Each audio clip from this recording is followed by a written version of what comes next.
Good afternoon, everyone. Good afternoon. Guten Morgen, Prof. Jens. See you again from this moment.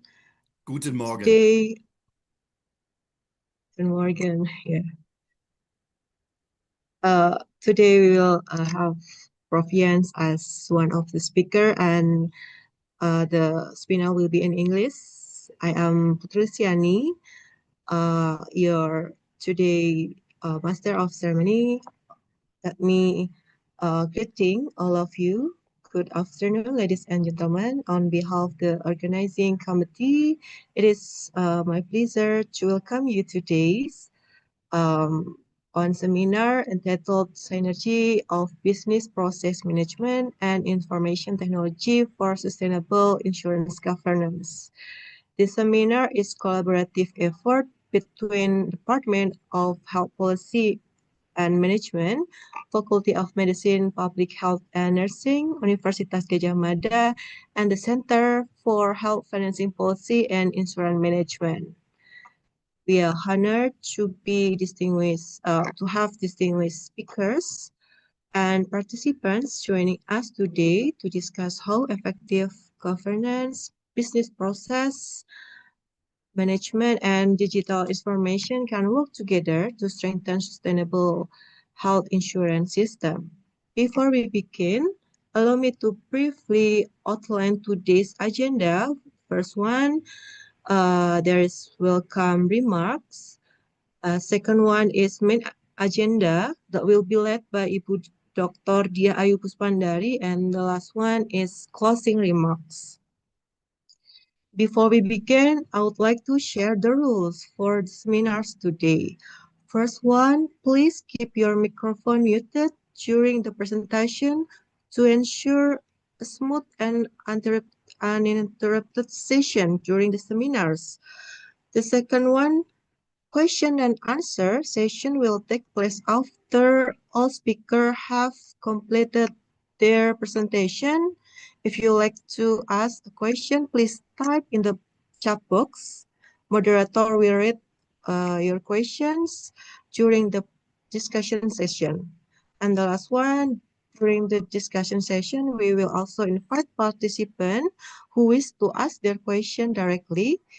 If you would like to speak, please use raise hand button, and we will invite you to unmute your microphone. Then when it's your turn. Without any further ado, let's us begin the seminar. The first one, this is first session is welcome remarks by Ibu Dia Ayu Puspandari, the head of Center for Health Insurance for Health Financing Policy and Insurance Management, Faculty of Medicine, Public Health and Nursing. Please welcome Ibu Dia Ayu Puspandari. The time and screen are yours. Thank you very much. Terima kasih banyak. Before we begin, allow me to speak in two languages, Prof. Jens, in Bahasa and in English. Terima kasih. Assalamualaikum warahmatullahi wabarakatuh. It's been an honor for us to have both of you, Prof. Jens and Prof. Gufron. Okay, thank you. Thank you very much for. I think it's not difficult for us to meet between all experts. So not only because we are distant is not matter, I think now because of technology, and thank you for that. We are talking about how a business process and all the technology can make our life easier. And of course, we need to know in the complexity of the health system itself, because health financing, including insurance, is part of this six building blocks, I think, by the WHO. definitions of USC. So thank you very much for all your time availability to gather with these sessions in the Wednesday afternoon. And I hope all the participants can have fruitful discussions that could help to solve our challenges nowadays. And thank you very much also for all the participants that are coming from all over Indonesia. And some of them are still our students, and part are the alumni, and also all the stakeholders involved in health system. So thank you very much for all this Wednesday seminar, and hope you can enjoy the seminar and the discussions. So welcome to all of you, and selamat berdiskusi. So the time I will give it back to Mbak Putri. Thank you very much, Ibu Dia, for your inspiring remarks for official opening today's seminar.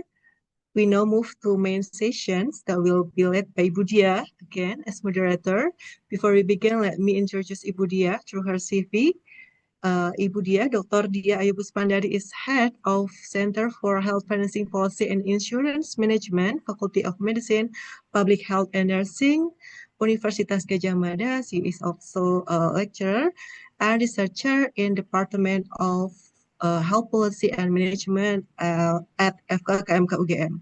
She earned her doctoral degree from FKKMK in 2015. Her areas of expertise include health insurance and health financing. There are many publications that have been produced by her. I cannot mention one by one. And Budia, the time and screen are yours. We have 1.5 hour to deliver the session. Okay, thank you very much, Mbak Putri. So first of all, thank you for Prof. Jens will be the first speaker, and then followed by Prof. Gufron, to see how all of these important issues can be applied and the experience of Indonesia. So the first session will be delivered by Prof. Jens. So Prof. Jens, how are you today? Very good. Thank you very much. Ibu Dia, I may share my screen? Yeah, the time is yours. Okay, good. Now, so this already looks good. Good. I think you can see my screen? Yeah, clearly. Good. I am very, very happy to be back with all of you.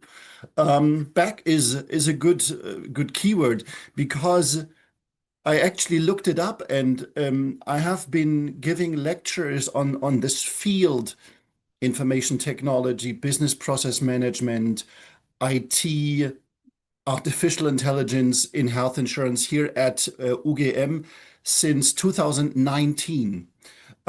So I will not introduce myself at length, because I think that is actually at the same. Let me just take on the laser pointer. Just as long as I've been giving lectures in Germany, I've been giving lectures and speeches at UGM. And what I did for this presentation was also a little bit looking back and seeing how things have developed during that time. Let me go back. So I will actually only touch the business process management a little bit briefly. The focus will more be on the information technology, data-driven, efficiency. So all these keywords will come up. But I want to show you how things have developed during that time and where I think we stand now, because I think it's no surprise that in this field of information technology, things have developed with a very, very large speed during those last, shall we say, 7, 8 years. The changes have been tremendous. However, some things have stayed the same. Some challenges or some things which need to be accomplished stay the same. Now, we will do it the same as during other presentations before. Ibu Dia will support me a little bit in doing translations, but I think for the time being, no need yet.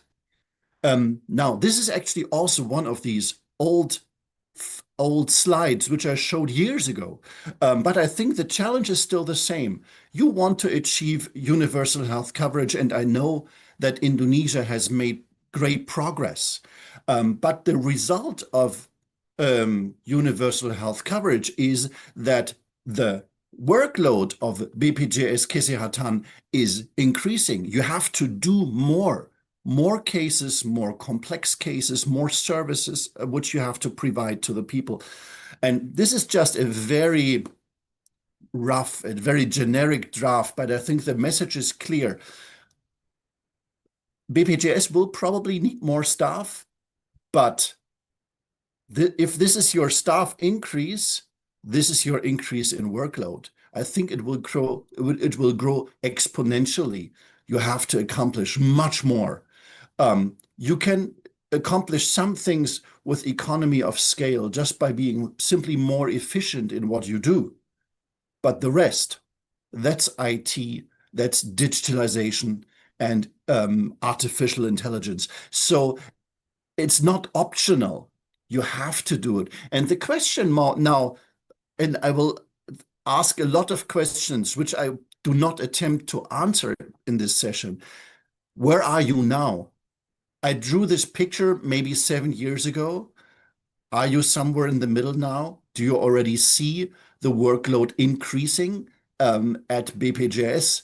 And do you manage to keep up by introducing new IT systems?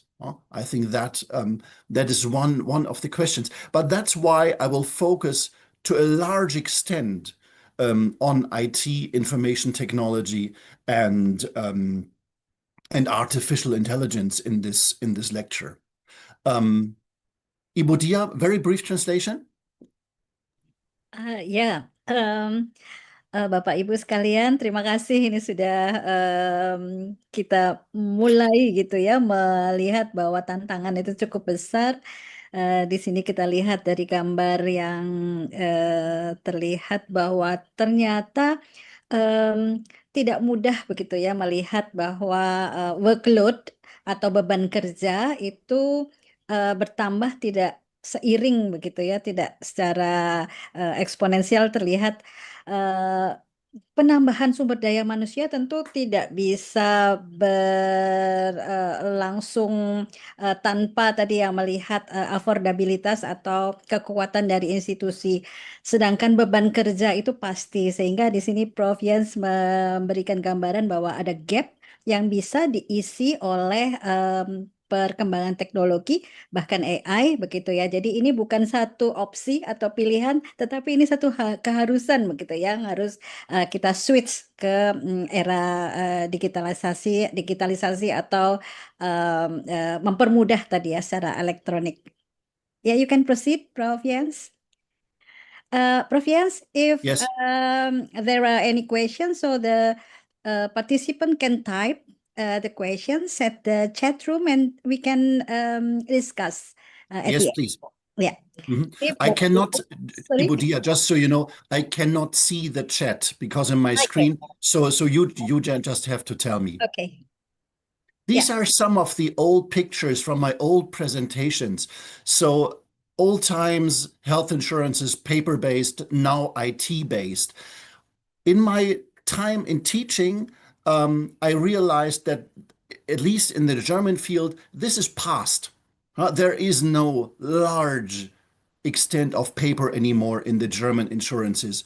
We're through that. The phase is closed. So I would say this first stage, the digitalization, is largely finished. No more paper, only in very, very special cases. But the usual health insurances operations are fully digitalized in Germany. And those here are my questions. Again, maybe for later discussion. how far are you in BPJS Kesehatan? I would expect that you are also at this point where paper plays a very small role. The next point is automation. So if you're fully digitalized, you can use IT systems for automatic things like decisions, like producing documents. In Germany, also nowadays, that's the normal thing. 8 years ago, 10 years ago, that was the cutting edge, that was the innovation. Today in Germany, that is not innovation anymore. The question is only how good are you? How much have you accomplished? And now the new big thing over the last 2 years, artificial intelligence, the use of artificial intelligence in improving health insurance operations. And this is actually very much, there is no question mark, that is in progress in Germany. I will give you a case study in the very end. The question would be here again, is it already in progress, the implementation of artificial intelligence at BPJS? Is there an AI strategy? Are there implementation activities already under progress? So we see that, and that was the point I wanted to make already at the old times. Health insurances are already digital companies, data-based organizations, and now artificial intelligence is the next level of that. Dia, do you want to translate? I think you can proceed first. Okay, good. Now, again, an old slide where I showed, this was published by me and a colleague in 21. The overview, what do you need? You need a strategy, you need financial management, IT system. So all of this relates to IT system. You need IT systems for human resources. These are the core services of the health insurances, like document management system, electronic archives. These are the actual business process, registration, claims management, contracts, registry of providers, etc., customer interaction. Here you see the service center, health services, fitness apps, digital diagnostics. So this is the core of the health insurance operations. You need infrastructure for that. You need standard services, etc. So all of this is still true, but there's a new layer now. I've added this.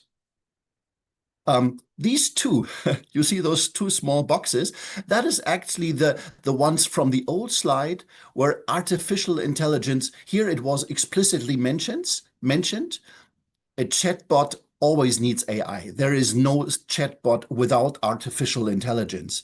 But what I wanted to show here now in this overlay is that artificial intelligence is relevant for all these building blocks. You will need an AI strategy, a strategy to say, companies now speak of an AI first strategy, which means wherever you have a problem, you will first try to see, is there a solution with artificial intelligence? So it is a strategic issue which the highest level, management level, has to address. You need financial resources for artificial intelligence. Artificial intelligence is actually not cheap. It is quite costly. Maybe it's still cheaper than other solutions, but it's certainly not for free. You need new skills for artificial intelligence. People have to learn. I have learned so much over the last 2-3 years, and I'm still learning every day in using artificial intelligence. I use artificial intelligence in my activities every day. You have the technical services like the electronic archives. Here I wrote streamlined for AI. You still need them, but maybe you want to use other formats, other databases which are more in line for artificial intelligence. Because you have to access that information. Here in the old times, it's more storage. But now it becomes more important to actually use that. This is the core business process. This is what the health insurances are for. That's the job. And here you generate data, registry of insurees, registry of providers, claims. So you have tremendous amounts of data. So here the data is generated and utilized. This is the engine. Chatbots for communication, diagnostics, I will briefly touch later. You need infrastructure.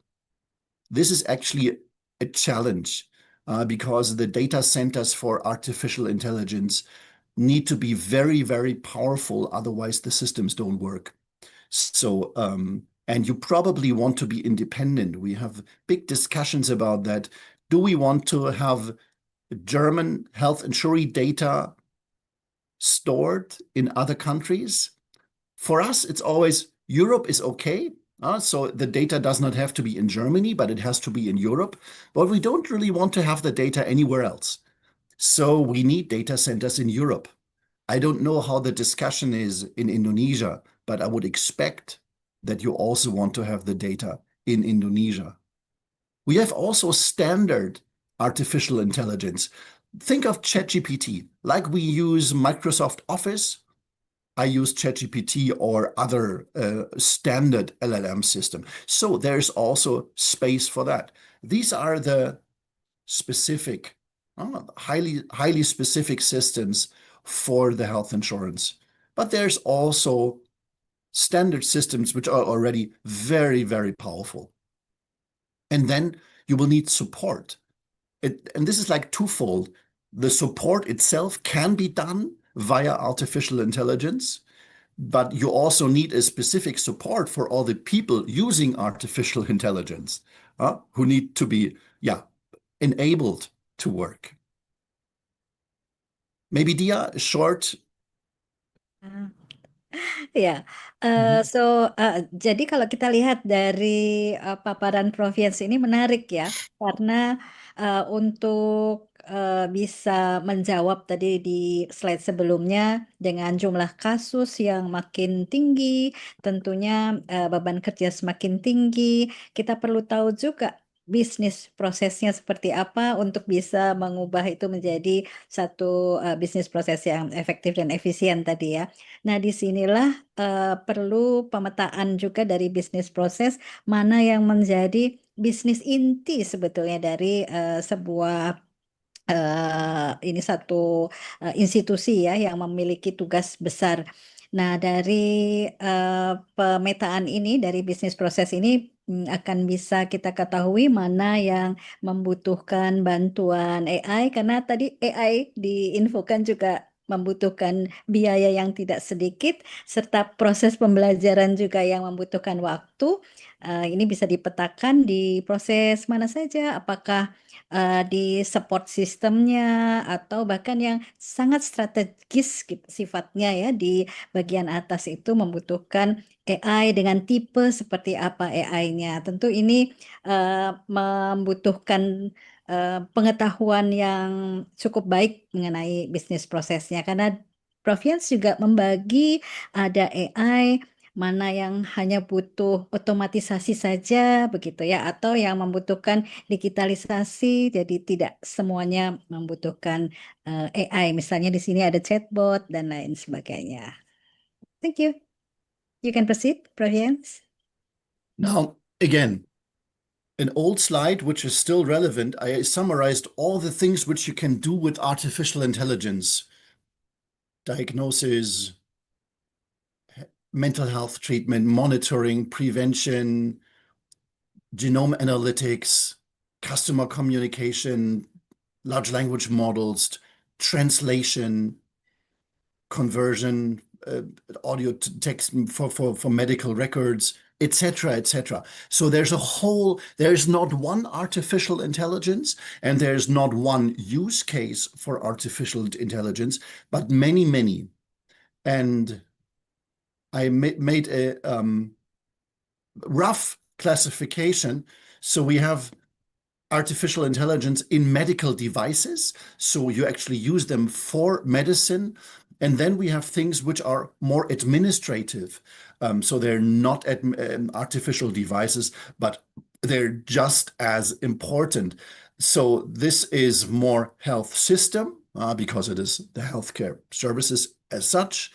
And this is more, the health insurance operations, we could say. So now just very briefly, because I think we have a good understanding by now, for artificial intelligence, we need large amounts of data. And the good thing is, as a health insurance, you should have these large amounts of data.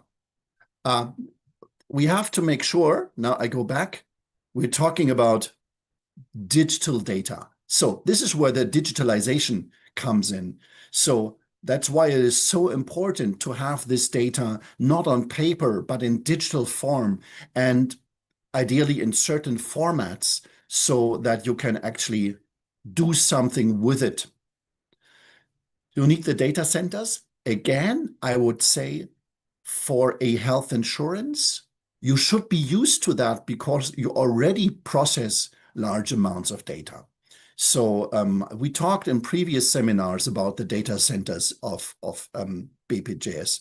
So they need to grow, but you're not starting from zero. Quality of data is important. Again, I would say that is a plus for BPJS because you can actually influence the quality of data. Because you are so important in the health system in Indonesia that maybe you can tell the providers that they have to send you data in certain form. And so you can actively work on getting a good quality of data. Discrimination is something to be very aware of. Gender is a huge issue. So if we have disparities in real life, you have sort of real life disparities, maybe in access to healthcare. This real life discrimination is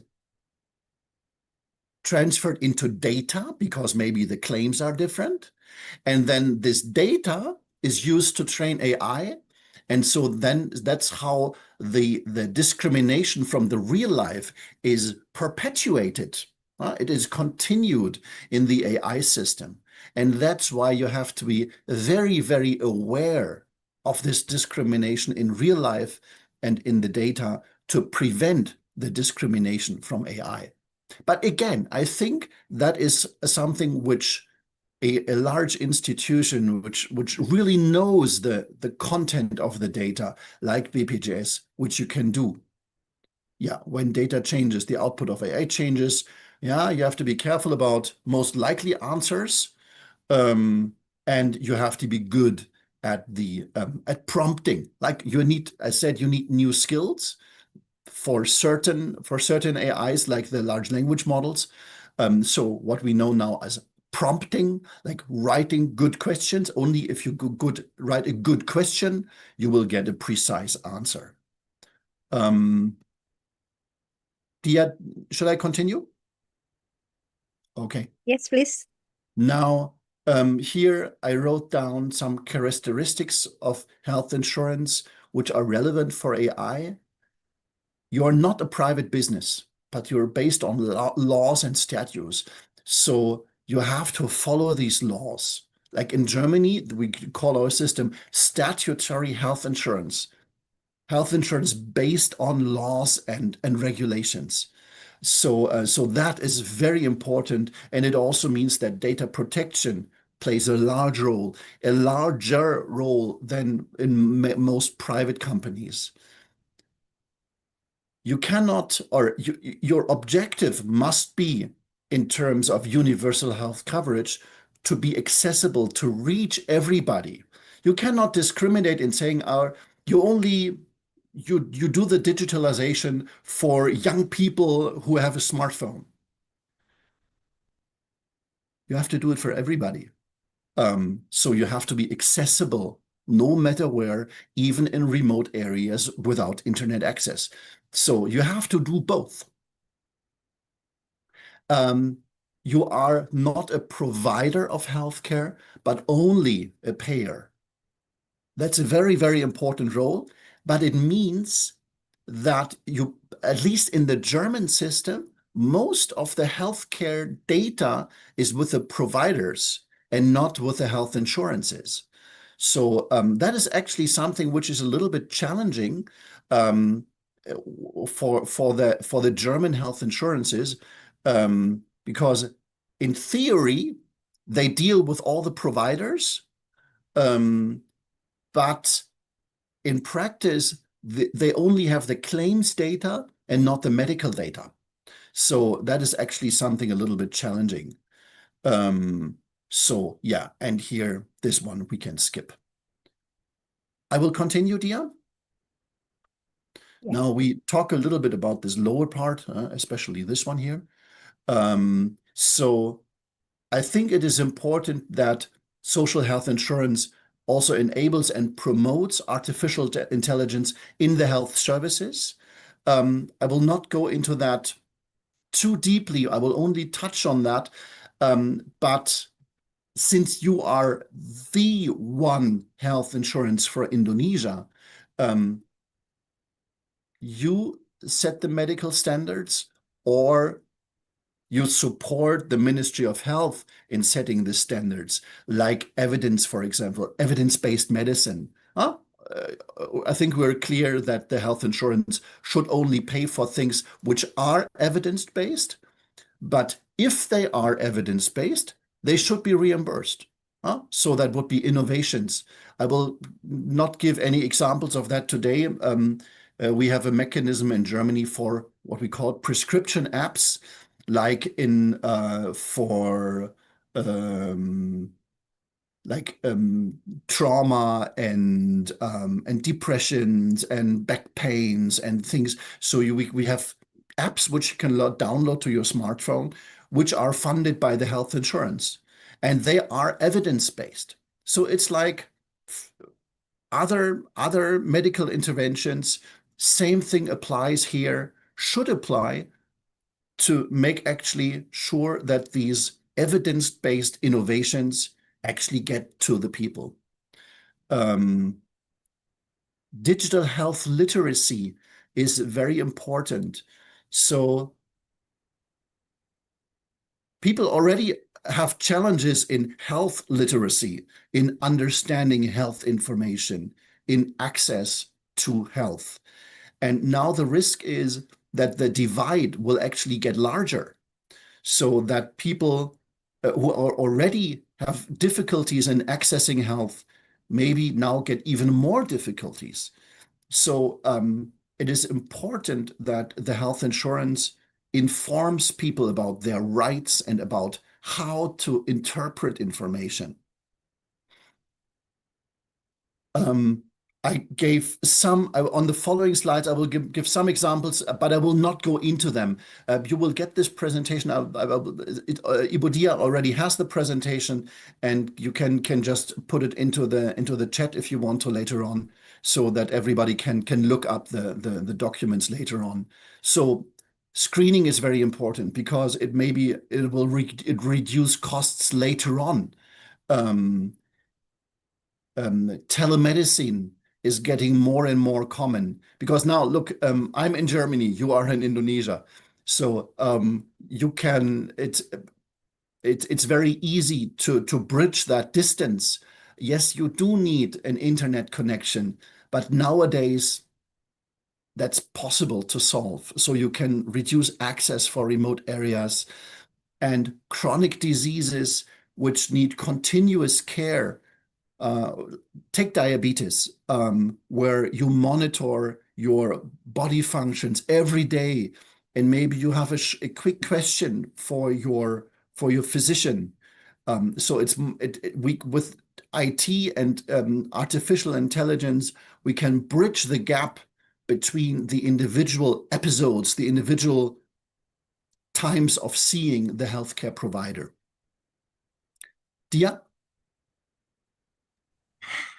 Ya, ini sangat menarik ya Bapak Ibu sekalian, bagaimana artificial intelligence inovasi di pelayanan kesehatan ini sangat-sangat membantu begitu ya. Tetapi kembali memprioritaskan di mana nih AI yang bisa membantu begitu ya.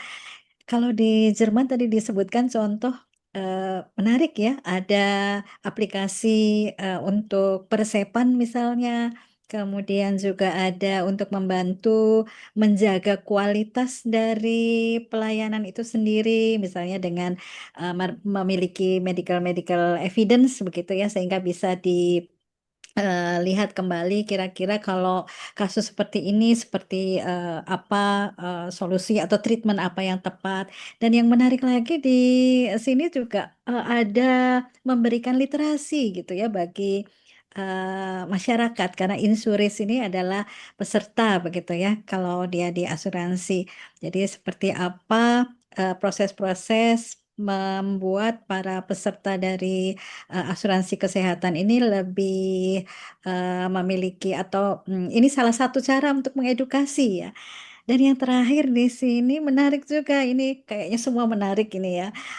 Contohnya bagaimana screening itu bisa dilakukan, kemudian Indonesia dengan geografisnya yang kepulauan, kemungkinan ada area-area yang masih menjadi remote area atau daerah-daerah yang kepulauan yang sulit dijangkau. Ini bagaimana nih agar mereka akses ke pelayanan kesehatan ini bisa lebih baik. Dan yang terakhir ini tantangan kita ya untuk penyakit kronis dengan bagaimana menjaga agar ini menjadi pelayanan yang kontinu.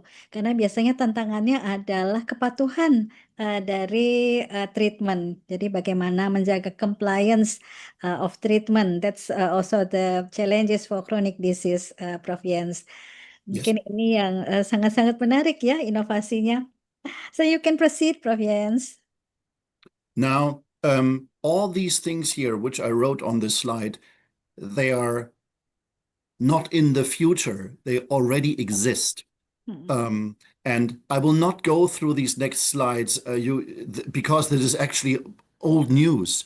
So screening for skin cancer, for example. So that is something which is already there. And it works. It's not theory.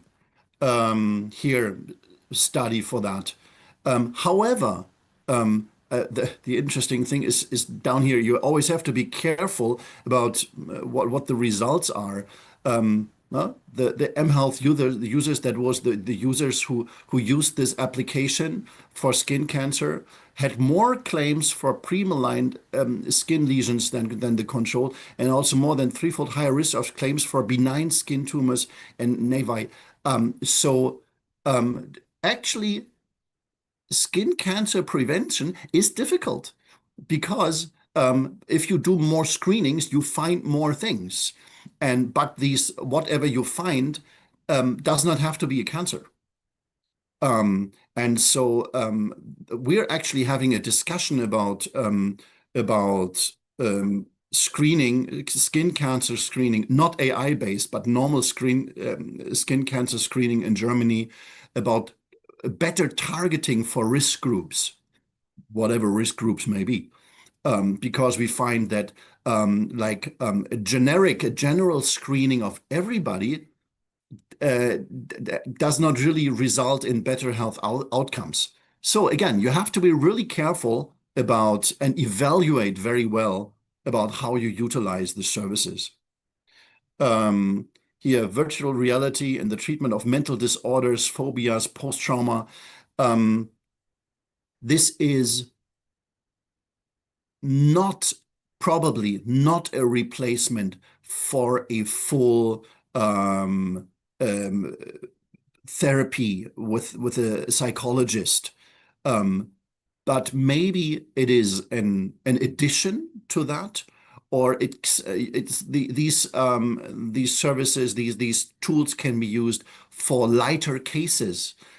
For we have probably you have the same in Indonesia, but we in Germany we have not enough mental health services. So a lot of cases go untreated, like the mild cases go untreated, and then they get worse. And so this is a good possibility, and it can be virtual reality. It does not have to be virtual reality. Virtual reality is a good addition, but not the only way um, to um, to to support mental health services. And the final case, telemedicine, which is screening of for diabetic retinopathy. So you take the retina, the background of the eye, screen, and you can diagnose. This is actually diagnosis, image-based diagnostics. So you can use this with quite a simple camera to screen people with diagnosed diabetes to see if their retina has already suffered or if an intervention is necessary. So these AI services in health are not new. The link to my topic here, well, this is innovation, and there have to be ways to fund innovation in the health services for the patients, if it is evidence-based and if it is really in the interest of the health of the people. Dia, short summary? Yes, Prof. Yans. So, jadi kalau kita lihat di sini menarik juga ya bahwa bagaimana AI ini bisa sangat membantu proses-proses screening sehingga temuan kasus itu bisa berlangsung lebih awal, sehingga kasus-kasus berat itu bisa dihindari. Tentu ini ada hubungannya juga ya dengan pembiayaan kesehatan. Artinya jika itu lebih dini ditertangani, kemungkinan ini bisa mereduksi sebagian besar yang harus ditangani di rumah sakit misalnya karena kasusnya sudah berat. Kemudian yang kedua, ini juga bisa membuat kualitas rujukan menjadi semakin baik. So, Prof. Jans, it can also be improve the quality of referral. So only selected cases that can be Ya. refer. Sehingga hanya kasus-kasus tertentu yang bisa dirujuk. Tentunya ini juga akan memperbaiki fungsi gatekeeper di sistem kita. Nah, ini menarik ya. Ini ada contohnya juga telemedicine. Ini adalah satu cara untuk deteksi retinopati karena DM. Dan ini menggunakan peralatan kamera yang sederhana. Sehingga ini bisa dilakukan di FKTP. Ini juga menarik ya, artinya banyak kasus-kasus DM yang nantinya terseleksi, begitu mana kasus yang bisa dirujuk ke ophthalmologis. Karena jumlah ophthalmologis ini juga sangat-sangat belum terdistribusi secara merata ya di seluruh Indonesia. So, Prof. Yas, could also this can be a solution also for Indonesia that we have so many island and scarcity of ophthalmologists, for instance, for eye diseases. Jadi menarik ya, bisa. Absolutely, because the camera which you need to have a special fundus camera to take the images, but the camera is portable. So you can bring it to the island. It does not have to be on the island, but you can bring it to the island, and you do not need very high skills to take the images, because the diagnostic is done by the artificial intelligence, or it can be reviewed by an ophthalmologist who is somewhere else. So you split the place the only thing which takes place in the remote area is the taking of the image, not the diagnostic. And for example, if you find a severe case, maybe then you do a telemedicine, maybe you do a video consultation where a qualified ophthalmologist explains what do you do now. Now, the problem actually is that when you do the diagnostics, you also have to provide, or you should provide some kind of treatment. And that probably will be the challenge. What do you do with a patient which you diagnose in a remote area who needs urgent care? So screening is always only the first step. The healthcare services really have to go with it. Now let's look a little bit. We're rules-based, data plays a role, and for the whole population. Now, things to do in reaching many people can be chatbots. Like, what do you do when people have a simple request, something which where they would call a call center? You have how many people? 270 million, roughly? So if 270 million people call BPJS, you have a problem. But if you have a chatbot which takes the simple cases, I want to change my address, or I have a question about a certain claim or something. So like in IT, we talk about levels of support. So the first level of support should be a chatbot, because maybe you can already cover, maybe you can cover 50%, maybe later on you can cover 70, 80% of simple requests which are covered, which do not need humans to answer. People don't have to spend time, they don't have to come to the office. You have large distances in Indonesia. And they don't have to wait too long in line. So ideally, the chatbot can answer, or maybe it can start an automatic business process I will send you a document, and only a smaller part is forwarded to the manual processing, to the solution by an actual staff member. So whereas before, in the old world, in the old system, all insuree calls would go to manual processing. In the new system with a chatbot, all these other cases are solved before. Let me tell you a small story. Here in Hamburg, I live in a rented apartment, which is managed by a professional, a very large company which manages apartments. And I had something which I had to discuss with them, and that was actually a chatbot. I spoke to a chatbot, and the role of this chatbot was to document all requests. So they do the ticketing. And I actually talked with this chatbot and I asked him, can you put me through to one of the staff members? And very politely, the chatbot said, no, I'm sorry, I cannot do that. We will document this case, and I will forward the information to the staff member, and this person will call you back when needed. And then I said,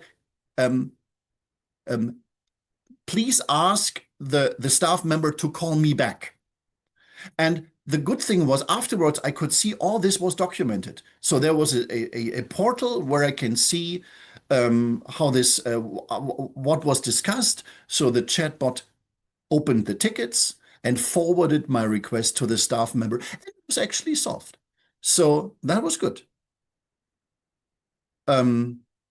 I will take the next one as well, Dia, and then maybe you can give a short summary, because this looks very similar. This is for documents. Here, initially in the old paper world, a letter comes in, you open the letter, a staff member reads the letter. You see, that's manual processing. A staff member reads the letter and decides, what do we need to do? Now, in AI systems with text recognition, you identify the content, you make decisions. Ideally, you already have digital document coming in. So we're not talking about a paper document, but a data file.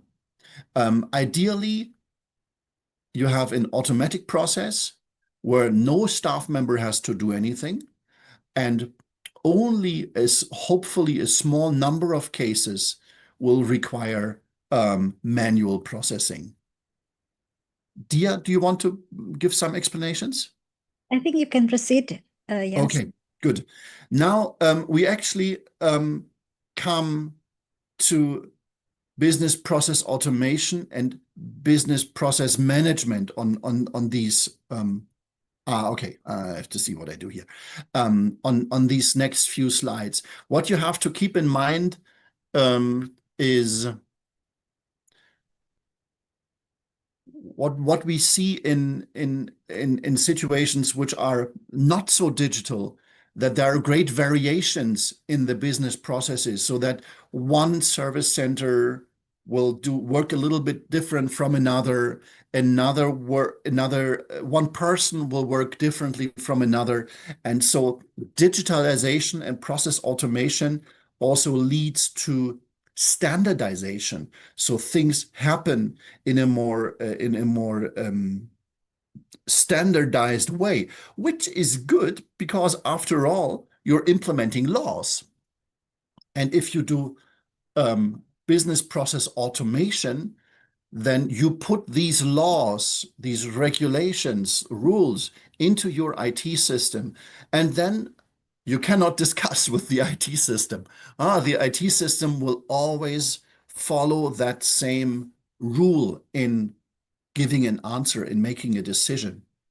And only here, the unclear cases are then forwarded to what I had here for manual processing. The IT system can say yes or no, but it cannot give there's a point where where maybe information is missing, or you don't want the system to be creative. You just want it to implement the rules. And sometimes in a health insurance, you deal with very complex situations in real life, where you have to be very maybe sensitive in interpreting the law. And those are the cases for the manual processing. Now, I think we're still at the point in finding out how much artificial intelligence is used for that. Traditionally, the business automation was not artificial intelligence because it was rule-based. I think that is changing. I think more and more, but I'm careful with that, because you can accomplish the same with what we call explainable AI. You cannot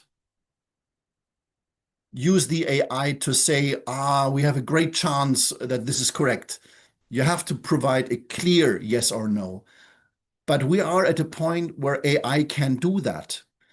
You have the large cases, the number of cases. You can compare millions of existing cases with new cases. So yes, even if it is based on probabilities, but the numbers are so large, and you can, right? So the result is this, because that I think we are at a point where you can actually use also artificial intelligence for business process automation. But that is actually the new area of innovation. And this would be, let me just open the full here. In many cases, what you do as a health insurance is you create documents. because maybe you have a claim or you have something where you have to explain something to the insurer which he can have or cannot have. So you have all your business processes in your insuree records, and you have a large repository of documents, so templates or paragraphs, and this is already, again, not new. This is fairly standardized systems. Now, what happens if you add artificial intelligence to that? For example, in saying, for this specific case, I need this document, because these are thousands.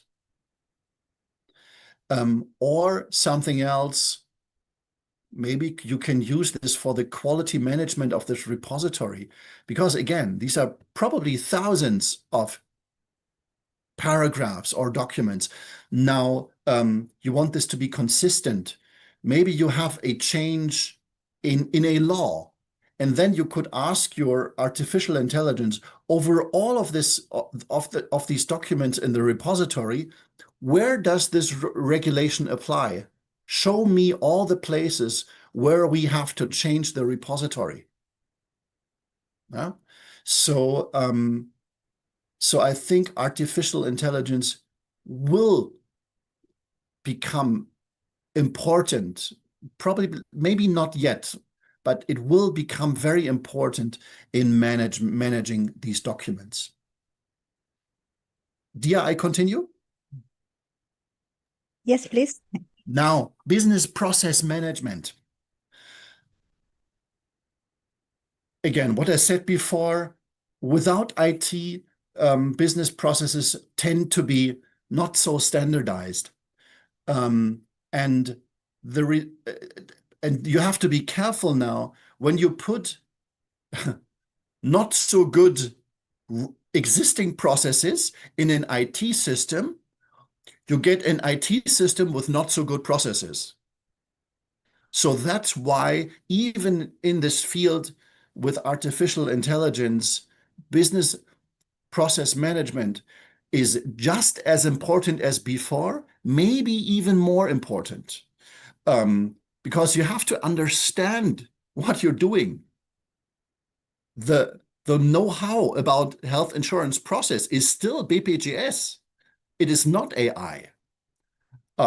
So what is the sequence of activities? What is an efficient way to accomplish a role? All these things you have to clarify before. I will not go through these questions, but these are some of the usual questions to ask to analyze a business process. So the skill of business process management is just as important as before to make good use of automation and also of artificial intelligence. Otherwise, if you have chaos before and you digitalize chaos, you still have chaos. So you have to really find this standardization before or in the process of implementing the IT systems. Yeah, I continue. Now, this year, TK, Techniker Krankenkasse, is the largest social health insurance in Germany. It is still tiny compared to BPJS Kesehatan. We're talking about something like roughly 10,000 staff members and roughly 12 million insurees. This year, I deliberately gave you the full link here. This is an interview which is in German. Nowadays, just use Google Translate. And I actually recommend to do that. Put the interview in Google Translate, because it is actually very interesting, because it summarizes the AI strategy of TK. And I took this one because they're market leader in Germany in terms of digitalization. And so done it for years. Document processing, here you see classifies and routes around 40 million incoming documents, letters, and digital uploads. So 40 million documents which are not touched by a person before being processed. Trained to recognize document types by identifying characteristic visual patterns. That is, I don't want to say easy nowadays, but that's standard functions of AI. Here, they're evaluating generative AI to enhance customer services, personalized customers, context-specific responses. Development follows a controlled approach. I think that is very important because rules-based, based on statutes and laws, plans to use only trusted internal content as the knowledge base. So you cannot search the internet, but you have to trust your own information and use that as the basis for the artificial intelligence. Since 2017, so for 10 years now, I've established dedicated AI capabilities, AI architect, AI squad responsible for building the solutions. So not new, but it's a learning process. You don't flip a switch and it is there, but it is something which influences the entire organization, the business process management, the change management, the infrastructure. Everything is influenced by technology to achieve the goal from the first page, which is universal health coverage. Dia, shall I continue? Yes, please. But before, Prof. Jens, it's very interesting examples that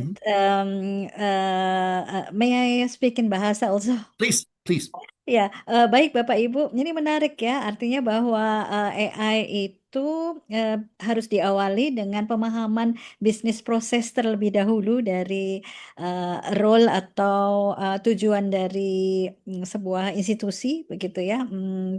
Pekerjaan-pekerjaan apa saja yang harus dilakukan, kemudian untuk mencapai target tertentu itu harus dipahami lebih dahulu bisnis prosesnya untuk akhirnya mengetahui di proses mana yang membutuhkan tadi ya bantuan teknologi agar bisa lebih efisien dalam melakukan atau pelaksanaannya. So Jens, this is a good example that we have to know first, and we are the one who knows exactly internally in a company the business process itself first before doing management of changes or in which way we can use AI, etc. You can proceed. Absolutely. Absolutely. Now, this is actually my last slide. And this slide is from 2019.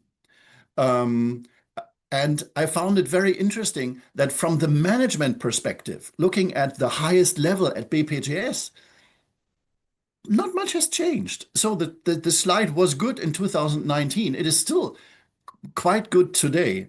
So if things are not fully digitalized yet, that's the first step.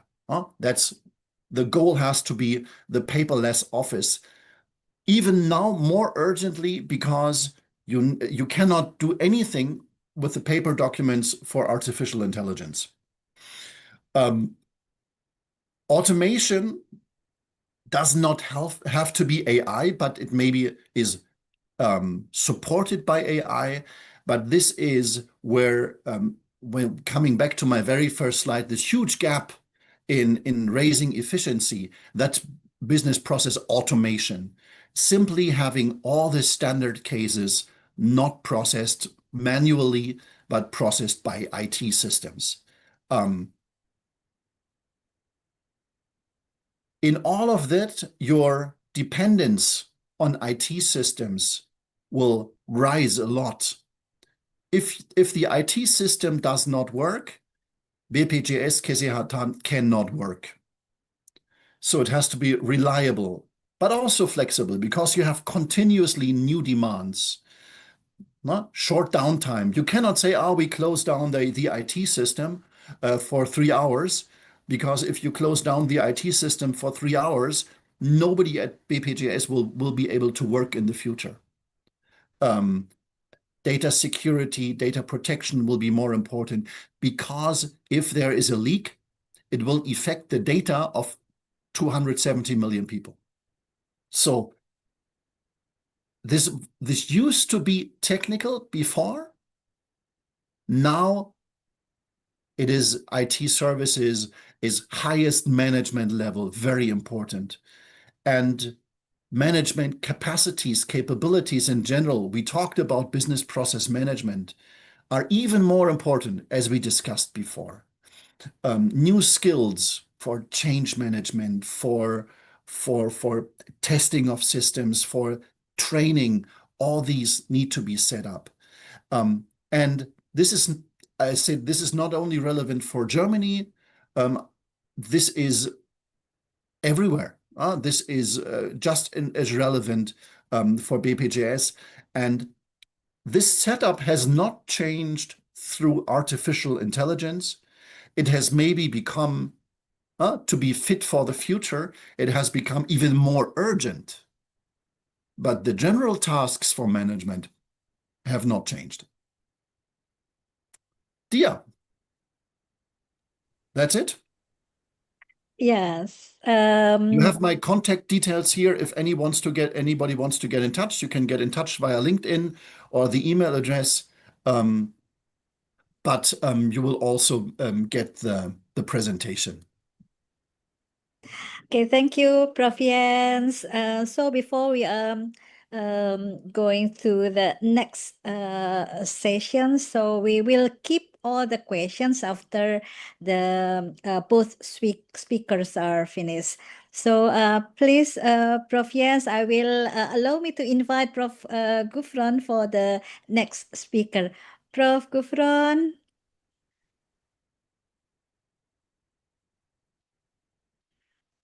Prof. Gufron, apakah sudah bersama kami, Prof?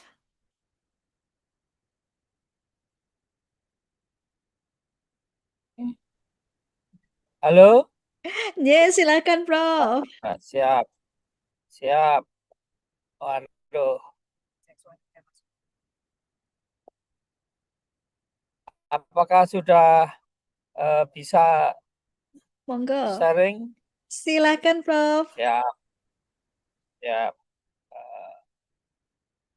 Ya.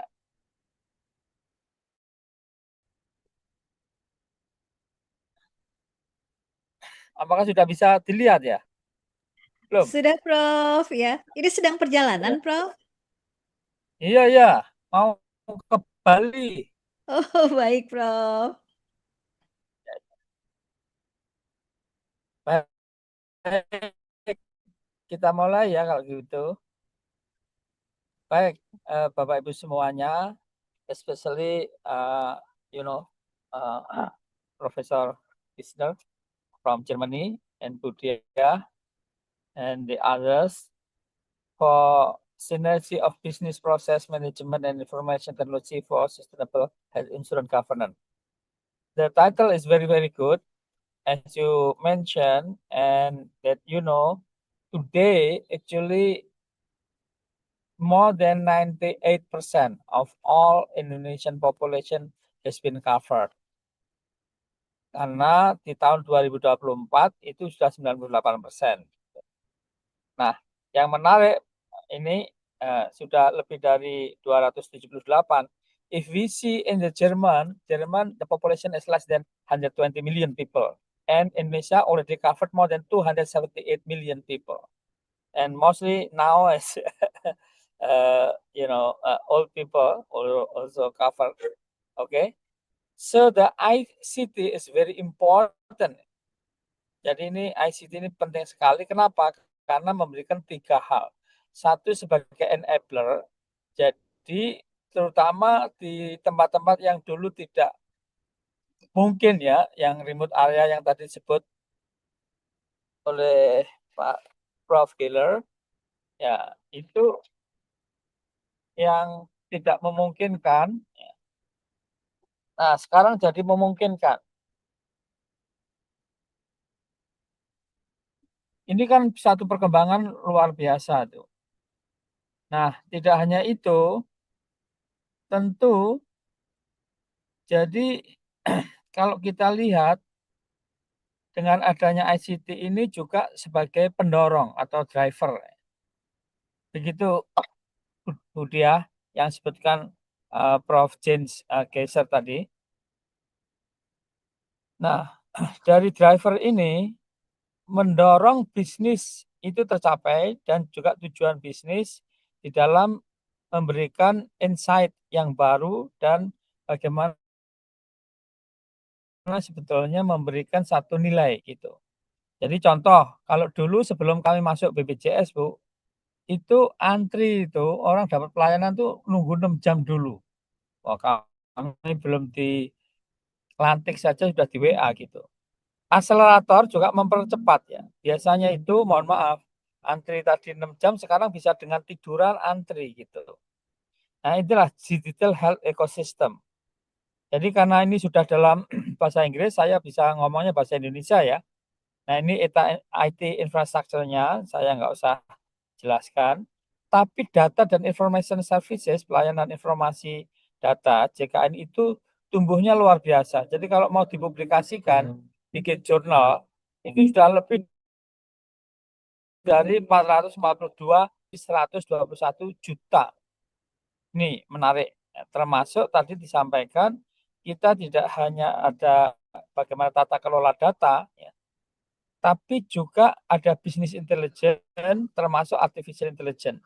Nah, bagaimana data di BPJS itu terkait juga dengan empat pemangku kepentingan. Satu, dari healthcare provider, jadi pemberi pelayanan kesehatan, termasuk tidak hanya klinik, puskesmas, tetapi juga rumah sakit ya, dan institusi pemangku kepentingan termasuk Kementerian Kesehatan ataupun bahkan pemerintah daerah ya, kementerian lain dan bank ya, bank itu yang kaitannya dengan uang ya, kalau mau mengembangkan kliniknya segala macam itu. Lalu yang paling penting adalah members. Jadi kepada peserta sekarang ini Bu Dia, kalau kepingin tiap hari itu berapa langkah ya, berapa kalori ya, termasuk tadi apakah lebih terkontrol, apakah promosi prevensinya termasuk screening ya, apakah penderita diabetes atau hipertensi atau bukan, itu bisa pakai mobile JKN. Gitu ya, Bu Dia. Apakah masih bisa diikutin? Masih, Prof. Oh, oke. Silakan, Prof. Karena nggak ada suara. Oke, jadi intinya untuk pembayaran tadi kaitannya dengan bank dan pembayaran itu BPJS koneksinya dengan berbagai macam tidak hanya bank ya, tapi bagaimana bayar ya, itu dengan tidak hanya bank BCA, BTN ya, BRI, BNI, Mandiri segala macam, tapi juga dengan katakanlah dengan Alfamart gitu, Tokopedia itu bisa gitu. Bahkan program rehab itu bagi mereka yang punya cicilan gitu. Yang menarik mobile JKN itu terus ya meningkat yang make ya aplikasinya, aksesnya itu memang masih perlu peningkatan literasi rate ya. Nah, ini yang menarik itu. Piloting klinik ya, itu video based teleconsultation. Jadi kalau tadi disampaikan oleh tadi Prof. Jens tadi mengenai bagaimana kira-kira di daerah remote area itu kalau BPJS pilotingnya itu bisa lihat dokternya atau dokter bisa lihat pasiennya, ya gitu. Kalau tadi pakai AI kan untuk kulit ya, kira-kira seperti apa gitu tadi kan bisa. Nah di BPJS ini video base nih. Kalau swasta di Indonesia belum pakai video Bu, baru catatan. Saya nggak usah nyebut, saya catatan gitu ya. Bahkan integrated queuing system ya. Jadi biometric, finger, electronic SIP segala macamnya. Nah, tidak berhenti di situ. Ini kalau di Solo ini itu yang bawah ini Solo ini Mandiri. Director of BPJS Kesehatan Online Queuing System. Kalau orang BPJS itu atau yang kontrak BPJS atau pasien yang dari BPJS itu di nomor 1 kan, Bu, yang lain nomor 2 kan. Wah, gimana itu? Kan tidak biasa seperti itu. Lalu kami sampaikan jangan gitulah,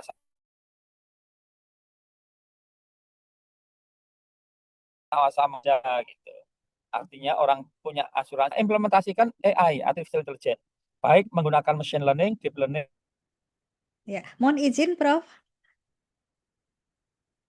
Ataupun Ron, natural mohon language izin. processing.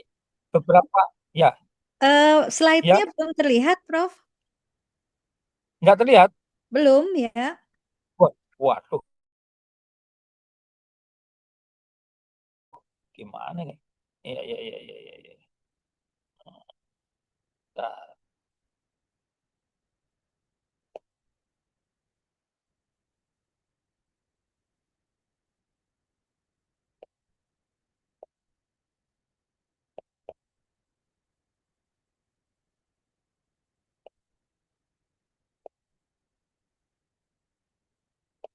tak pikir tuh udah tadi. Aduh.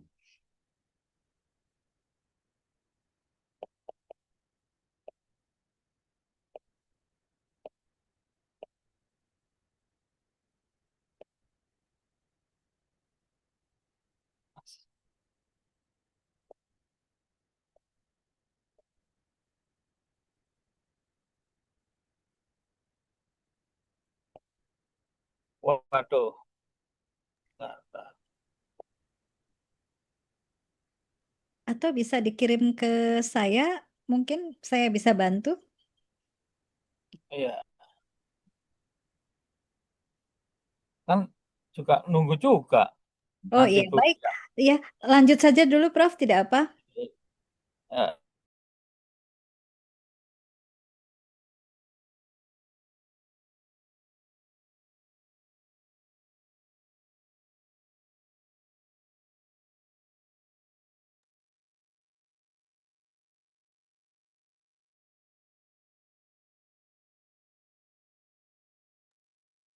Nah, ini sudah terlihat, Prof. Ya, baru ya terlihat ya. Ya, Padahal sudah tadi loh. iya. Tapi Tadi belum itu belum terlihat. belum Waduh. slideshow, Prof. Iya, iya, iya, iya. Kalau sekarang sudah? Sudah, hanya belum slideshow. Oh, belum slideshow. Oke. Ya, sekarang slideshow udah? Sudah, Sudah Prof. belum? Sudah. Ya. Nah, ini implementasi dari Artificial Intelligence. Bisa untuk pengenalan karakter ID card-nya itu ya. Apakah ini orang ini peserta BPJS atau bukan? Untuk seseorang sudah minum obat atau belum? Bahkan itu family card-nya dan personalization, bahkan ya dengan Vista ya, itu nanti orang kalau ke rumah sakit itu yang penting bawa mukanya, Bu. Jangan mukanya ditaruh di rumah, wah pada takut nanti, dokternya takut, perawat takut gitu. Kok nggak pakai muka gitu loh. Kalau pakai muka lalu dikenali, oh ya ya kayak HP itu kan sudah ada itu face recognition ini. Jadi mukanya seperti apa gitu. Nah, tidak hanya itu, ini ada fraud, ada deteksi, synthetic data generation, ada generative AI based chatbot, ya macam-macam ya. Jadi, Bapak Ibu sekalian, ini mobile JKN ini bisa dilihat ya untuk registrasi medical history. Nah, itu penting sekali ya. Tadi disampaikan ya. Bahkan ini di banyak negara di ASEAN itu belum bisa loh ya, bahwa medical record itu di tangannya pasien coba. Umpamanya Bu Diah periksa di Jogja, asal ada inform consent, dokter di Jakarta bisa lihat tuh. Masuknya e-care ya, itu lalu bisa menyatu ke iCare JKN di rumah sakit gitu. Jadi itu ada tidak ada medical history ya, yang datanya itu kan unstructured data ya. Nah, lalu dibikin terstruktur ya. Yang menarik lagi ya, tidak hanya registrasi ya, tapi termasuk screening ya, basic health screening ya. Termasuk juga komplain ya, atau operation schedule untuk dokter operasi, informasi JKN dan lain-lain. Bahkan ya, ini coba yang terdekat di mana gitu vaskesnya, itu bisa lihat. Memang kalau tadi disampaikan ya bahwa apa namanya kalau BPJS itu hanya pembayar gitu ya. Nah, mungkin rekodnya kalau pengalaman di Jerman tapi sampaikan Prof. Jens Gessler itu di medical record itu tantangan sendiri untuk di BPJS-nya ya. Kalau di sana AOK gitu ya. Nah, karena apa? Dikip oleh dokternya. Padahal kalau di Indonesia ya ini bisa diakses itu. Termasuk ini bugar, Bu, ya. Health screening historinya, ya termasuk Fristanya tadi, telemedicine-nya, online queuing system dan lain-lain. Jadi banyak sekali ya. Ini iCare JKN itu kebetulan Bu yang mengembangkan itu dari ya, kalau pemikirannya itu dari katakanlah KPMAG gitu ya, orang alumni KPMAG lah paling tidak gitu ya. Nah, tapi yang ngerjain teknisnya tentu bukan beliaunya ya, iCare JKN, tapi dikembangkan ya. Nah, ini termasuk keuntungan untuk dokter bisa memfasilitasi, mengakselerasi pelayanan kepada pasiennya. Karena apa? Dokternya dapat melihat ya, kira-kira rekod ya, medical record dari pasiennya itu seperti apa. Sudah pernah ke vaskes mana saja ya.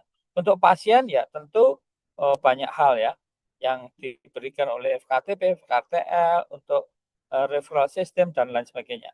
Bahkan dashboard ini untuk pemangku kepentingan di daerah, kira-kira klaimnya itu berapa ya. Bahkan untuk umum, detak itu penyakit khusus ya, DM, hipertensi itu berapa, TBC berapa, HIV, SPA, dan segala macam.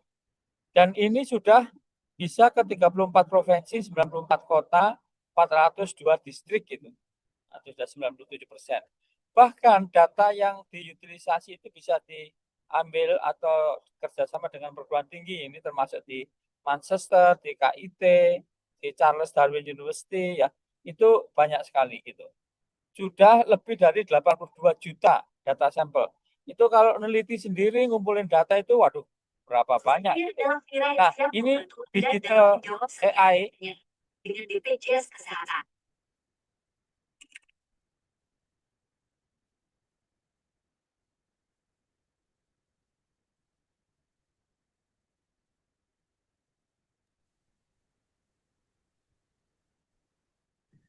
Intinya, Bu, banyak sekali AI ini kalau ada hal yang belum bisa diketahui ya, itu bisa ditanyakan dengan HP itu AI-nya, Bu. Ini banyak masyarakat belum tahu ya. Bahkan ya kalau di Jerman itu ditanyakan nanti Prof. Jens Gessler itu ya. Itu untuk mencapai 85% penduduknya menurut Lancet ini ya, nanti bisa dibaca Lancetnya. Itu lebih dari 100 tahun lah. Ya, yang mungkin Jepang itu 36 tahun, tercepat itu Korea Selatan 12 tahun. Indonesia 10 tahun, Bu. Waktu, wah ini sekali lagi itu ada kaitannya dengan KPMAG, Bu, gitu. Itu 10 tahun. Nah, coba sekarang ya fungsi dari BPJS itu untuk strategic purchasing. Tapi apa itu saya kira tidak perlu dijelaskan ya. Ya, yang penting ini menarik pada waktu kita masuk ya, itu defisit, Bu. Defisit itu 5,7 triliun, tidak bisa surplus ya, di tahun yang sama. Maka Presiden mengundang, lah apa yang Anda lakuin kok tiba-tiba jadi surplus? Waktu itu ya kita berikan ke rumah sakit dan klinik itu, terutama rumah sakit itu down payment ya. Tarifnya kita naikkan bersama Kemenkes ya. Kepuasan menaik, out of pocket-nya itu turun. Gitu. Nah, ini fungsi dari BPJS, revenue collection, list polling, strategic purchasing semuanya. Dan transformasi quality itu mudah sekali, lebih mudah, lebih cepat, dan non-discrimination yang bisa pakai sistem IT ya. All main activities dari seluruh aktivitas utama itu disupport dengan IT system yang canggih gitu. Nah, buktinya IT system canggih ya. Nah, ini sekali lagi semua terkoneksi ya dengan termasuk rumah sakit itu bisa menelusur, Bu. Apakah klaimnya itu sedang direview atau ditolak atau apa gitu ya. Mau tinggal dibayar. Nah, ini paket manfaatnya ya. Ini pemanfaatannya ya, waduh luar biasa besarnya ya. Nah, ini kepuasannya ya. Ini primary care-nya gitu dan lain-lain. Jadi saya kira karena ini screeningnya ya, karena waktunya Bu. Nah, jadi inovasi-inovasi dari telemedicine, digital pelayanan kesehatan tadi ya, bagaimana tidak saja antrinya ya, tapi pemberian obat, iCare JKN ya. Nah, jadi kita banyak mendapatkan berbagai macam penghargaan ya.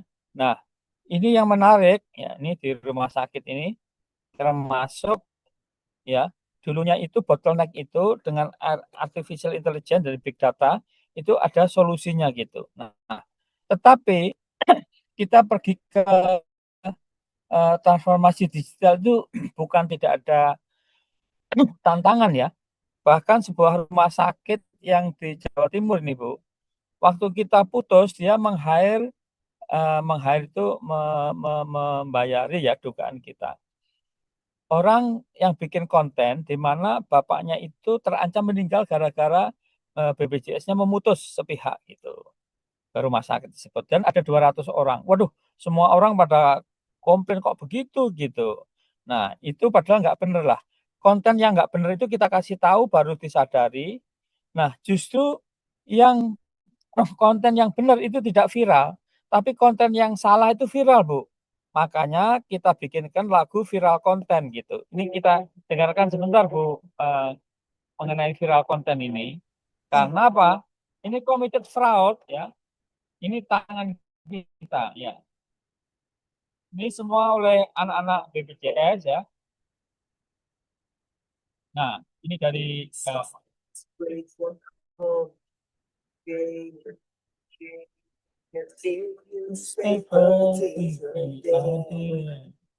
getting stronger during election.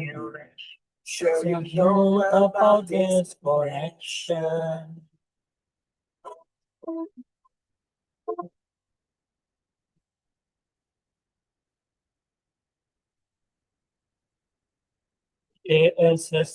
Successful. Jesus should be careful. Spreading out by your naughty finger. With YouTube and many others. Another thing that makes it tragic. Unexplained what's up, scammer dramatic. This is a hoax that is really fake. People get lost, shame did mistake.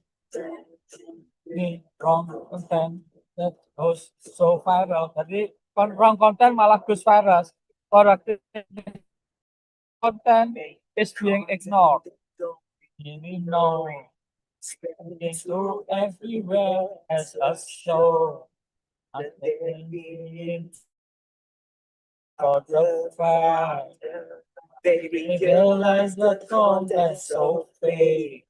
Traffic wrong, content goes viral. Oh, that is so much tragic. But reality is so dramatic.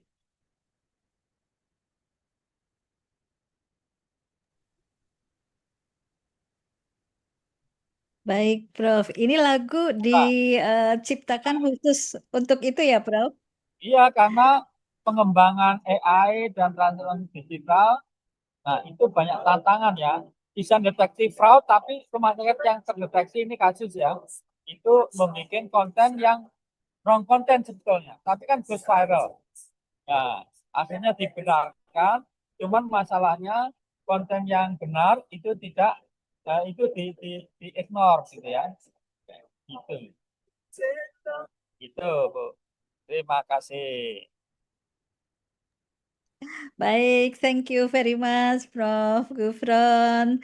It's interesting that we can also use many various channel, Prof. Jens, to provide informations and to increase literacy among communities. So I think we already have lots of questions from the participants. Mbak Putri, can you? Yes, Prof. Yeah, Enans, yes. my suggestion, I share my screen because I have the chat open now, and Okay. I will just go through the questions which Yeah. are in the chat in Yeah. the sequence. I think that is actually the easiest. So I will address the questions which have been raised for me. I just have to see. Where's the screen sharing? Just a second. Ah, there it is.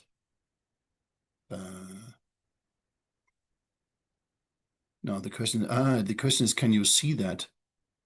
Can you see the chat now? No, Uh, it is email. Sorry. Okay. No, so it Yeah. actually it doesn't work. I can read the questions, but I cannot Yeah. share Zoom itself. So I can only share something else, but I uh, cannot share. I'm not able to share the chat. Prof. Jens, Yeah. maybe Mbak Putri can help us. May I share the questions from the Yeah, participants, Prof. yeah, but Jens? anyways, everybody can see Yeah. them themselves. So I start with the first one, and I will always like briefly summarize the question. In a country like Indonesia, where regional disparities likely exist in digitalization of healthcare, can we jump integrating AI to the business process, or should we finish first digitalization across Indonesia? I think you have to do both. You have to work in parallel. So because both has to do with learning. So, and there will always be something left to digitalize. So keep doing that, and in parallel, build up the capacities for artificial intelligence in the business processes. So it's not a sequence, first digital fully, then AI, but keep on going and keep developing the artificial intelligence.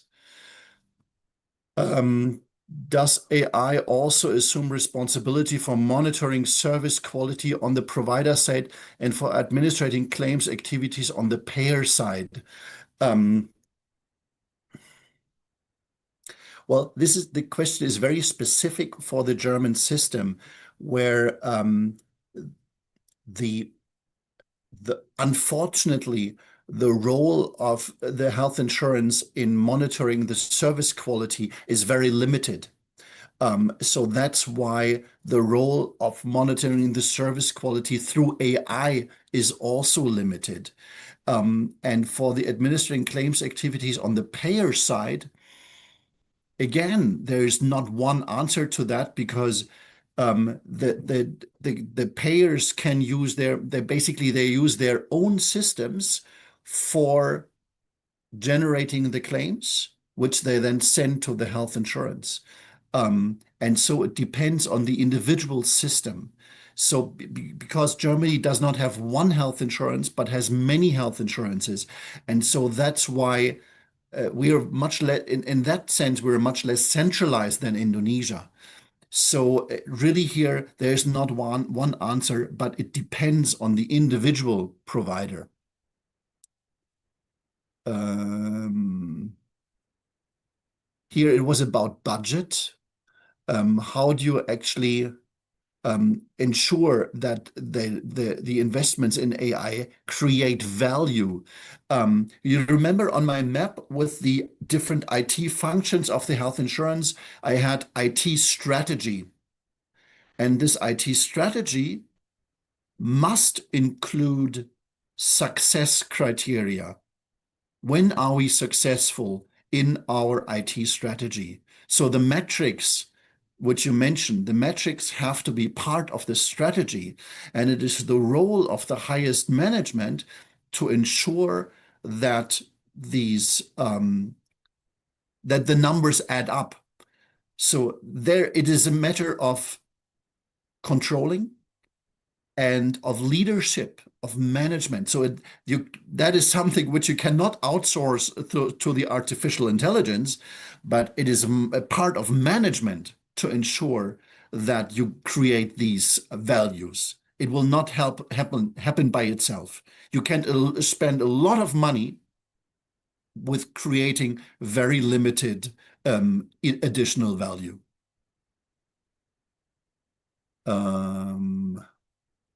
Statistics-based technology. Think we should difference in character. Is it enough that Indonesia has to create and maintain AI models for its own purposes? You have to distinguish between the AI model and the data. So the AI model might come from another country, like an AI model for analyzing images.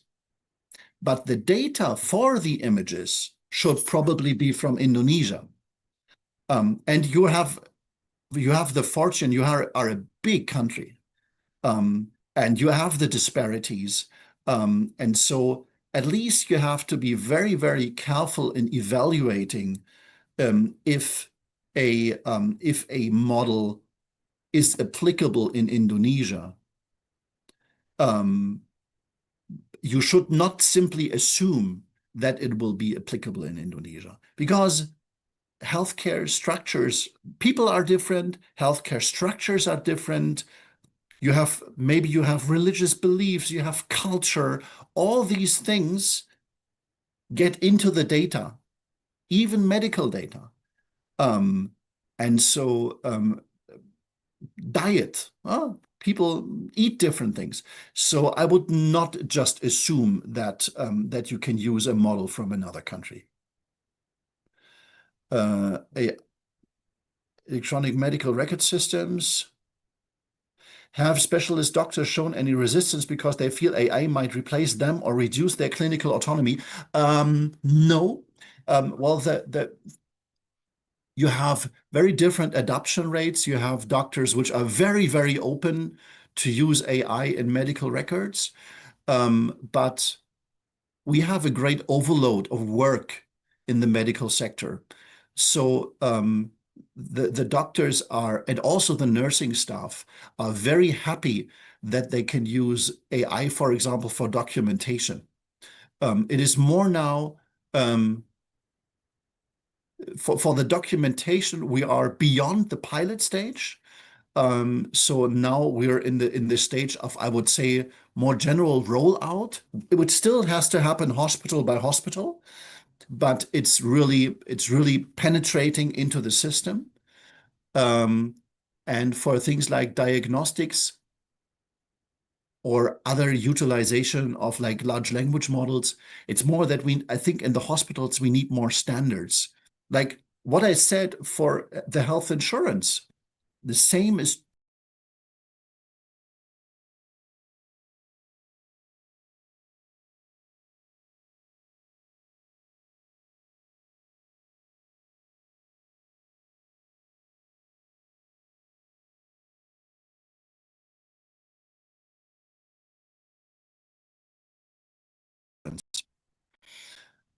but there's not a reduction of clinical autonomy or replacement, but it's viewed as support.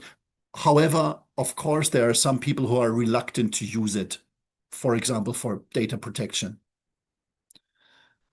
What is your perspective about the health facility that use the AI to manipulate medical records? Honestly, I don't have examples for that AI would be used to manipulate records. It's being used to create records. And actually what we see is that the quality of documentation is improving because more is being documented. Because if you can do the documentation while you are seeing the patient, people are documenting more. And it is easier to maybe do a summary so the patient care improved. I do not have experience of manipulation of medical records. I have not heard about that. Yeah, Prof. Jens, how if the questions is like it's not manipulating, but how can we have like diagnostic system? Like how do we know system is failure? Well, the key word here is explainable AI. So, and there are very specific rules for that for medical devices in Europe. the medical AI has to explain how it comes to a result. This is a cancer because there are the changes, the specific spot in the picture based on this comparison. And so it is more like a second opinion. It does not replace the diagnosis. It is a second opinion on the diagnosis. And then you have to evaluate, do you follow the second opinion by the AI? Or do you say, no, I come to a different conclusion? And by this, it's still a thinking process. And that should reduce the risk of mistakes. Okay, yes, because you already mentioned also that the AI also need like a learning process, yeah? Absolutely. Yeah. And this learning process takes place in a controlled way. So there are quality criteria for the learning process. Okay, thank you, Prof. Jens. Yeah, I still see some questions that goes to Professor Gufron. Dia, may Yes. I excuse myself? Yeah, please do so, Prof. Jens. It was a pleasure to be with you all, and I hope to be back sometime. Thank you, Prof. Jens. Bye-bye. Bye-bye. Bye. Mohon izin karena Prof. Jens ada kegiatan setelah ini sehingga beliau mohon izin mendahului. Prof. Gufron, ini ada pertanyaan dari partisipan Prof. Jens. Kasus penggunaan teknologi yang kelihatannya sederhana tapi dampaknya lebih besar dari ekspektasi. Bagaimana penerapannya di Indonesia? Tadi Prof sudah mencontohkan banyak sekali ya, Prof. Iya, memang luar biasa itu dampaknya itu. Cuma masalahnya juga luar biasa itu. Jadi contoh di Jogja, itu seorang ibu yang pakai online antri kan, dapat dia jam 10. Nah, saya naik pesawat dari Jakarta pagi kan, jam 7.30 sudah mendarat. Karena itu dekat puskesmas itu, saya tanya, Bu, sudah pakai online antrinya? Udah, Pak. Loh, dapat berapa pemeriksaannya? Oleh dokter X dan jam 10. Nah, ini jam 7.30, baru jam 7, Ibu kok udah sampai puskesmas. Nah, kenapa? Iya, Pak. Nah, nanti kalau diserobot orang gimana? Gitu. Jadi, artinya itu, orang itu secara kultur budaya itu masih ketinggalan teknologi masih jauh gitu. Tapi sudah menggunakan teknologi yang disediakan BPJS gitu. Itu. Dan tidak semua orang itu tahu. Saya tidak yakin benar kalau orang-orang yang ikut ini paham apa yang contoh bugar tadi ya. Bayangkan kita sehari melangkah berapa langkah, kalorinya berapa yang dibuang, itu dihitung otomatis loh. Tapi yang pakai, yang tahu berapa orang. Gitu. Nah, jadi seperti itu. Betul. Jadi fiturnya banyak, tetapi belum semua tahu gitu ya, Prof? Ya. Jadi dampaknya memang luar biasa ya. Kita bisa lihat itu seluruh Indonesia, bayangkan ya. Cuman tingkat literasinya itu dan ingin tahunya itu kecil ya. Pernah suatu ketika saya di Malang itu ada orang yang tanya, Pak, kami kok belum tahu. Jadi satu BPJS itu kurang sosialisasi. Oke deh, kalau gitu Ibu tolong kasih tahu sosialisasi apa yang belum pernah dikerjakan oleh BPJS. Kalau ada Ibu saya kasih uang gitu. Oh ada Pak, itu manggil-manggil lurah-lurah atau camat-camat. Wah, tak tanya ke BPJS, sudah dilakukan? Oh sudah. Ini Pak pakai medsos. Oh, medsos. Wah, udah berbagai macam medsos tuh. Belum pakai lagu nggak disebut dia, padahal sudah pakai lagu juga gitu. Dan pakai macam-macam lah. Nah, ini semua itu luar biasa lah gitu. Cuma saya tanya balik lah, kalau Anda kasusnya titik-titik mantan gubernur sama Aura Kasih tahu nggak? Tahu itu kalau bongso yang gitu kan tertarik Iya, politik iya. Iya, Prof. Prof, Tertarik, tapi kalau BPJS nggak tertarik, Bu. Itu masalahnya. Prof, tadi kan ada Prof Jens yang turut mengangkat juga tentang keamanan data ya, Prof. Ya, tadi saya ceritain tadi. Hmm. Memang dulu pernah kalau dengar ya, data bocor, data bocor.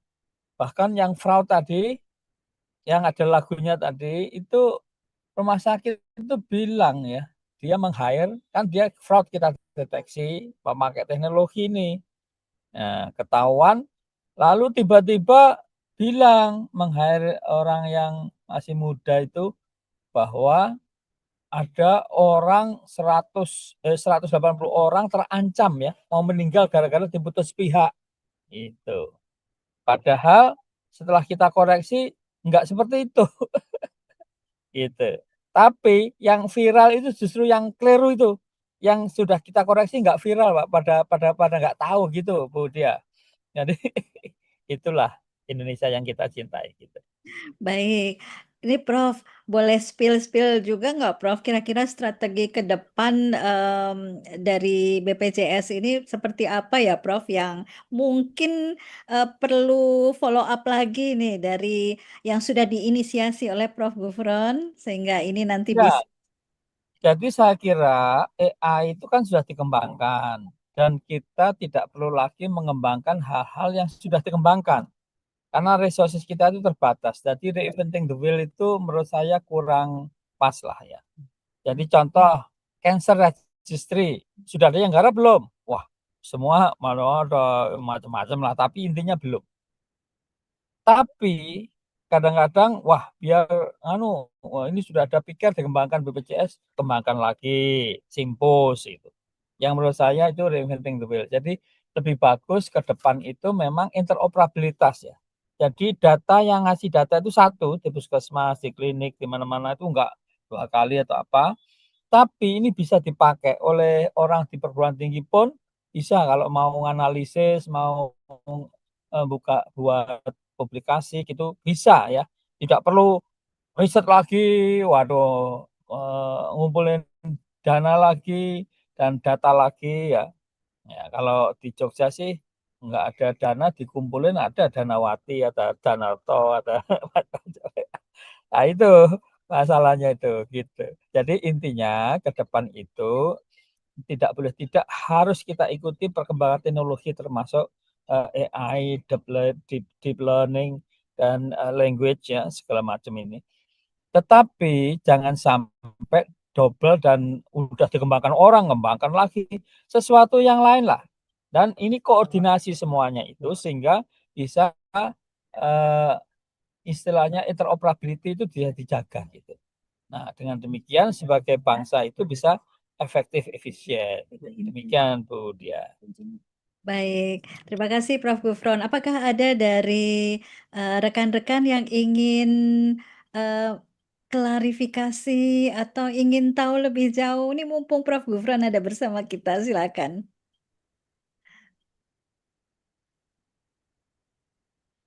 Masih ada? Wah, ini kelihatannya sudah puas sekali nih Prof dengan Ya, paparan hari ini. dan gratis kan? Betul. Mau ke Bali itu bayar Bu di sana Bu. Oh iya ya, Tahu kok berarti orang pada bayar. Mungkin untuk membiayai tiket ke sana atau apa segala. Berarti Jadi, di KPMAK ini berkolaborasi dengan HPM selalu em, memberikan update ini Prof dan ya, free. ya, ya. Dan free ya, Ya, gratis ya. ya, Gratis di sisi lain, wah orangnya, gratisan ini pasti jelek gitu ya. Padahal ini yang bicara aja dari Jerman gitu. Jadi betul, profesor yang sangat kompeten lah di sana gitu. betul. Ini Beliau itu, bagus juga, ya. Prof, Kalau iya, silakan.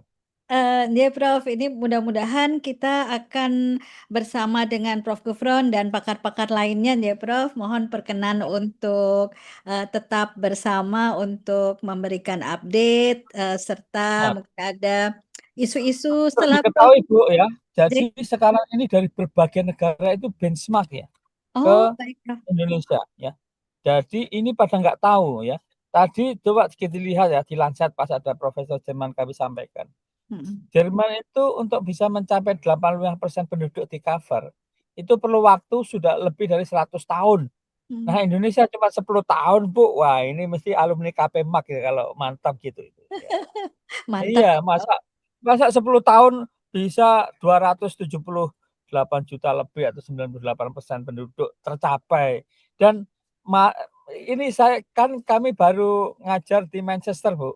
Kurang lebih sebulan yang lalu ya.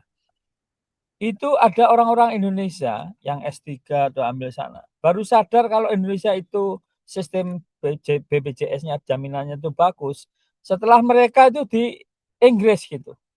Baru sadar, oh ternyata di sini susah ya, sulit lah. Baru tahu kalau BPJS itu udah bayarnya murah, maunya di cover semua, suruh cost sharing nggak mau, apalagi naik kayak gitu-gitu. Dan sana kalau lahir normal ya, terus cari spesialis itu susahnya setengah mati lah kayak gitu. Baru tahu kalau wah ternyata Indonesia BPJS-nya yang banyak dikontribusi juga oleh para KPMAK ya, yang mereka juga ke sini ada ini mantap gitu. Baru tahu, baru sadar. Betul, setelah melihat begitu ya Prof, benchmarking ke Melihat merasakan ya. betul Prof, matur nuwun. Kami rasa karena waktu juga ya, Prof dan Bapak Ibu sekalian, Mbak Putri, bahwa kita sampai di penghujung acara. Banyak hal yang bisa kita ambil dari kedua pembicara hebat hari ini. Mulai dari ini Prof tadi mengangkat isu bahwa interoperabilitas itu sangat perlu karena efisien juga. Tidak harus mengulang hal-hal yang sudah pernah dilakukan sehingga penyempurnaanlah yang diperlukan. Kemudian dari Prof Jens tadi juga cukup jelas pesan yang disampaikan bahwa transformasi organisasi ini bisa dimulai sebetulnya dari proses-proses bisnis yang simple sehingga kitalah yang paling tahu di mana kita bekerja, tentunya proses mana yang perlu disimplifikasi sebelum dilakukan digitalisasi dan proses-proses yang membutuhkan informasi teknologi yang lainnya. Dan kami sangat berterima kasih sekali dengan ini sangat loyal ini Prof, teman-teman bisa mengikuti dari awal sampai akhir. Awalnya 80 lebih itu luar biasa. Iya, terima kasih banyak rekan-rekan semua dan akhir kata kami mengucapkan selamat jalan, selamat sampai tujuan Prof Gufron dan Bapak Ibu yang lainnya. Saya kembalikan ke Mbak Putri, silakan Mbak. Sama. Terima kasih banyak Ibu di atas wrap up-nya. Terima kasih banyak juga Prof Gufron yang sudah dapat menyempatkan di sela-sela waktu kesibukannya flight ke Terima kasih Bali. Mbak Putri. Semoga lancar ya Prof flightnya. Terima kasih banyak juga atas ilmu yang bermanfaat yang diberikan pada Ya, sore amin, ini. terima kasih. Ya. Since Professor Jens has left, maybe I will change itu bahasa Indonesia. So terima kasih banyak Bapak Ibu sekalian yang sangat aktif dalam bertanya dan juga memberikan aspirasi kepada para pembicara pada siang hari ini. Mungkin karena waktu sudah menunjukkan hampir pukul 15.30, mohon izin untuk diskusi pada siang hari ini dapat kita akhiri. Mohon maaf apabila terdapat kesalahan dalam memimpin acara ini dan juga kekurangan dari panitia, mohon kami dimaafkan. Akhirul kalam, wassalamualaikum warahmatullahi wabarakatuh. Selamat sore, salam sehat, wassalamualaikum warahmatullahi wabarakatuh. Sampai bertemu kembali di acara seminar berikutnya. Terima kasih Mbak Terima kasih. Gufron dan Bapak Ibu yang lain. Matur nuwun, Bu Dia.